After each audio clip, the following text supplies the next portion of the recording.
भूतकाल, वर्तमान काल और भविष्य काल। अक्सर इंसान इन तीनों में से भूतकाल और भविष्य काल में अधिक जीता है, या जो उसने खो दिया है उसकी चिंता करता है, या अभी तक नहीं मिला है उसकी चिंता करता है, पर कभी भी अपने वर्तमान को सही रूप से नहीं जीता है। भूतकाल आप बदल नहीं सकते और भविष्य काल तभी बदलेगा जब आप वर्तमान को सही रख पाएंगे। महात्मा बुद्ध कहते हैं, जो भी करना है हमें वर्तमान में करना है और बस वर्तमान में ही करना है। लेकिन लोगों के दिमाग में भविष्य की चिंताएं घेरी रहती है। आज इस वीडियो में एक कहानी मैं आप लोगों को सुनाऊंगा, जिसे सुनने के बाद आप जागृत हो पाएंगे और भविष्य की चिंता से मुक्त हो पाएंगे। रिदमपुर नामक एक गांव था। उस राज्य का शासक था उरनासेन। उस राजा की एक पत्नी भी थी। उसका नाम था शीलावती। देखने में वो बहुत सुंदर, सुशील और समझदार थी। वो बड़े ही शांत स्वभाव की थी और राजा के हर काम में हाथ बटाती थी। लेकिन फिर भी राजा उससे खुश नहीं था। राजा को ये लगता था उसे अपने जीवन में कुछ ऐसे फैसले लेने पड़ते हैं जो उसे पाप करवाते हैं। वो हमेशा ही सुख की खोज में लगा रहता ताकि उसके पाप कम हो सके। इसलिए उन्होंने कई तरह के अनुष्ठान भी करवाए, लोगों को दान दक्षिणा भी दी, लेकिन फिर भी उनका मन हमेशा व्याकुल रहता था।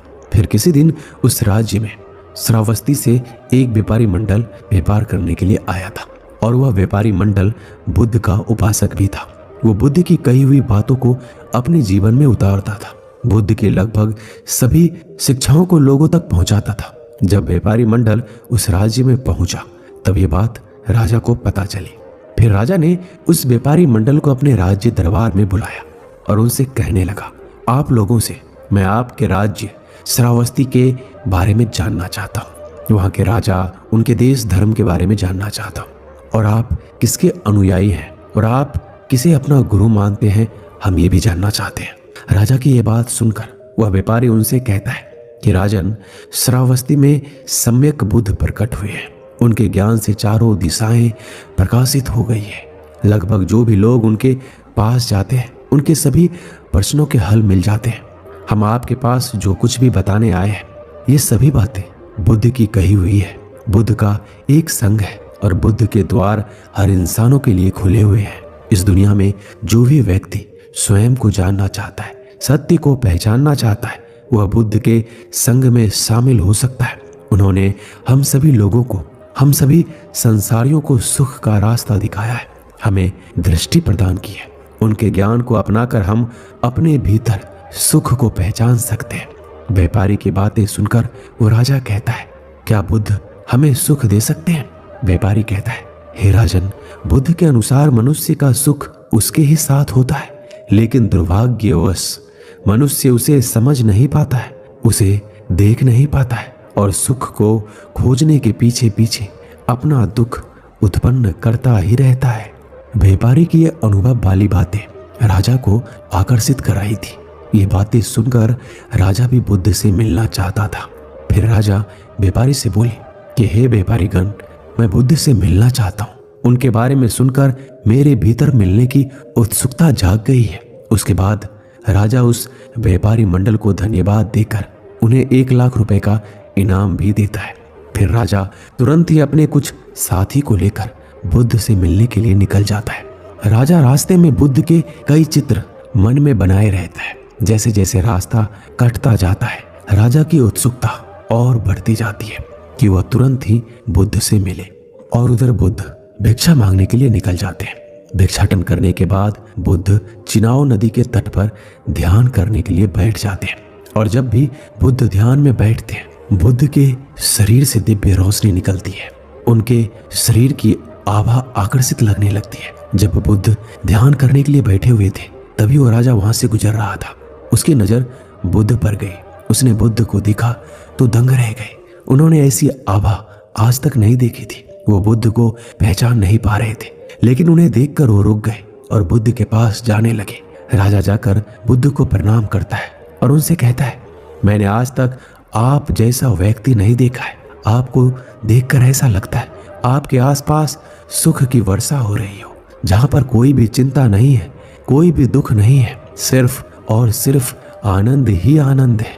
आपका स्वरूप बिल्कुल वैसा ही लग रहा है जिस तरह व्यापारियों ने मुझे बताया था। कहीं आप बुद्ध तो नहीं हैं? राजा की ये बातें सुनकर बुद्ध मुस्कुराने लगते हैं और राजा से कहते हैं, हाँ, लोग मुझे ही बुद्ध कहते हैं। बुद्ध की ये बातें सुनकर मानो राजा की आंखों से आंसू निकल आए और ये आंसू खुशी के थे। राजा बुद्ध से कहता है, महात्मन, मैं बहुत दूर देश से आपसे मिलने आया हूँ। आपके बारे में व्यापारियों ने मुझसे कहा था। उन्होंने मुझसे ये भी कहा कि आप कहते हैं कि व्यक्ति का सुख उसके पास होता है, लेकिन फिर भी वह दुख के पीछे भागता ही रहता है। उनकी ये बातें मैं समझ नहीं पाया कि आखिर एक व्यक्ति अपने भीतर सुख होते हुए भी वह दुख के पीछे क्यों भागेगा। तब बुद्ध राजा से कहते हैं, हे राजन, एक व्यक्ति भागता तो सुख के पीछे ही है, लेकिन अगर आप एक छोटे बच्चे को देखोगे तो एक छोटे बच्चे को जलती हुई लौ अच्छी लगती है और वह उसे पकड़ना चाहता है, और उसे पकड़ने के बाद वो अपना हाथ जला बैठता है। ठीक उसी प्रकार जो जागृत नहीं है उसे दुख सुख नजर आता है और वो उसके पीछे तब तक भागता रहता है जब तक कि वो अपना हाथ ना जला ले। तब राजा बुद्ध से कहते हैं, हे बुद्ध, वास्तव में मैं कोई छोटा बच्चा नहीं हूं। मैं सुख और दुख को देखकर पहचान सकता हूं। तब बुद्ध कहते हैं कि जरा मेरी बातों को ठीक से समझो। एक समर्थवान व्यक्ति ही चाहता है कि वो शक्तिशाली राजा बने, और इस चाहत को पूरा करने के लिए वह दिन रात दुख में ही निकाल देता है। वह सारा दिन यही सोचता रहता है कि वह कैसे राजा के पद को प्राप्त कर सके। उसे राजा के पद को पाने में, वहां तक पहुंचने में अपना सुख नजर आता है, लेकिन वह उस सुख को नहीं देख पाता है जो उसे मिला हुआ है।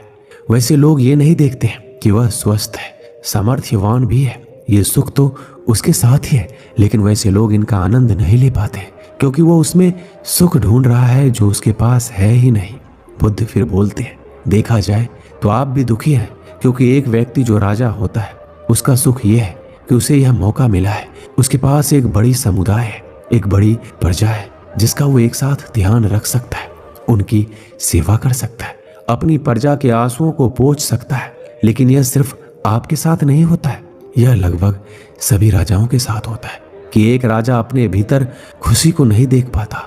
वो सिर्फ और सिर्फ बड़ा राजा बनना चाहता है, बड़ा सम्राट होना चाहता है, दूसरे राज्य को जीतना चाहता है। उसे जो मिला है उसका उस पर ध्यान नहीं है, बल्कि जो उसके पास नहीं है उसके पीछे भाग रहा है, और यही उसके दुख का सबसे बड़ा कारण है।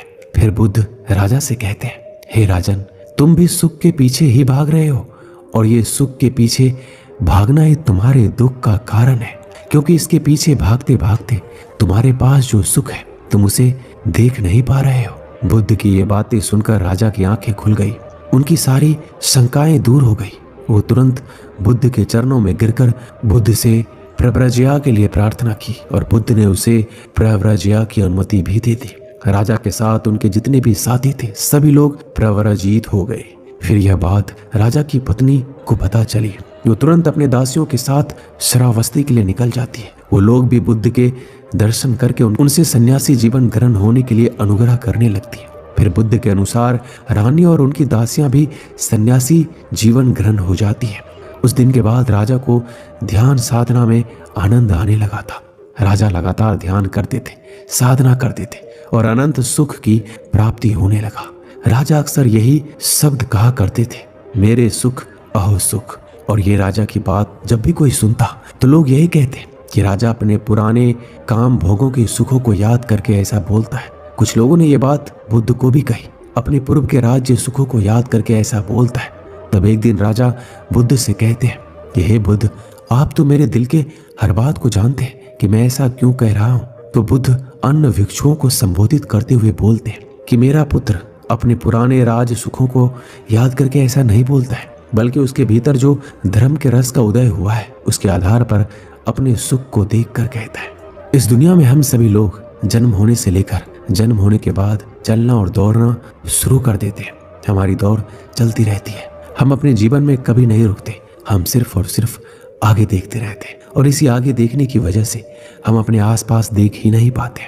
हम अपने पास ये नहीं देखते हैं कि हमारे पास क्या मिला है, देखा जाए तो कुछ पाने की इच्छा गलत नहीं है, लेकिन हम उसी इच्छा को पाने की वजह से हमारे पास जो कुछ भी हमें मिला है हम उसे देख ही नहीं पाते, हम उसे अनदेखा कर देते, क्योंकि उस वक्त हम अपने वर्तमान से हट जाते हैं और हम अपने वर्तमान से हटकर भविष्य की दौड़ लगाते हैं।